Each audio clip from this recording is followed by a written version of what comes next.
Hello and welcome to Elder Scrolls Online High Isle Review. High Isle is the latest DLC chapter in the world of Elder Scrolls. Elder Scrolls Online is a massive game with new paid content comes every 6 months. The Elder Scrolls Online, like most MMO experiences, has been through the highs and lows that naturally occur for games as a service.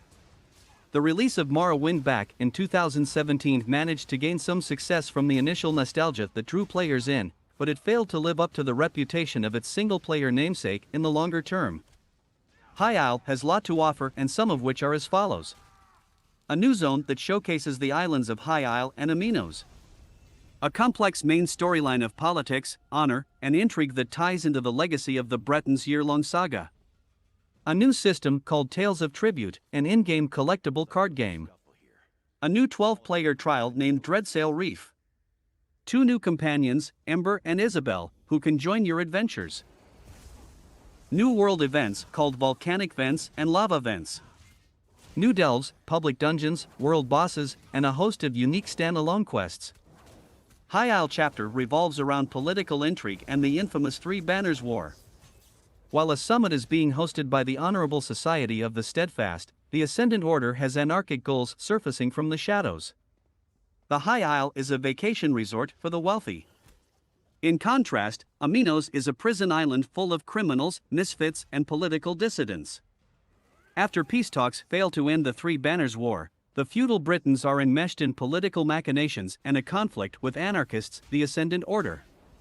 This generates a main narrative of a dozen or so hours, and introduces the players to a host of well-realized NPCs, including Lady Arabelle, Lord Bacaro, the Ascendant Magus, the game's antagonist and Ascendant Lord. There's a bit of mystery and intrigue around many of these characters and their relationships and identities. The story begins with ships that have gone missing in Kinnereth under some mysterious circumstances.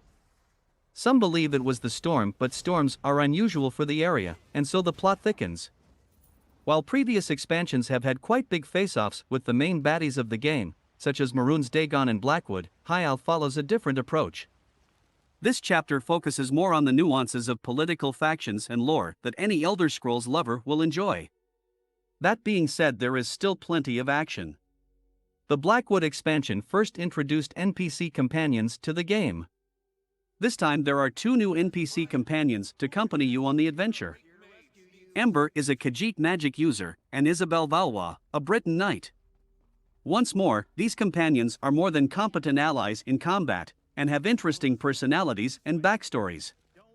It's consistently fun to get to know them, and thanks to the game's loyalty system, your actions impact your relationship.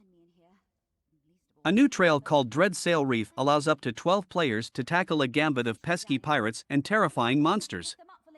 It starts with your group storming an island held by enemies and ups the ante as the expedition progresses. There is also a world event called Volcanic Vents, creating great spots for grinding for better gear. Players with a love for PvP won't find much of new interest in this expansion. With High Isle comes a new in-game minigame called Tales of Tribute. Tales of Tribute combines a deck-building game with more traditional card games. Accessing it comes at the end of a quest line, and it's deep and engaging enough to easily become the sole reason to dive into ESO. Tales of Tribute expands out with related quests, a ranking system, and even special gear that can only be obtained by playing it. Tales of Tribute might not be a game changer, but it's absolutely a game enhancer.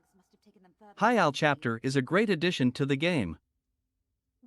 It brings new features, new minigame, new area, new companion NPCs, and a beautiful new world. Though I think it's time to leap forward in graphics too. If you are a new player, then also you can jump directly into the High Isle chapter, after completing few early quests. High Isle takes you to the beautiful landscape, which is apart from other chapters. For returning players, there is plenty to get involved with. Instead of an enormous landmass that feels relatively barren, this dense land feels exciting and populated. The story of High Isle feels more grounded than some other chapters. High Isle is a good purchase and good chapter for both new and old players, with lots of new quests, new events, and new features.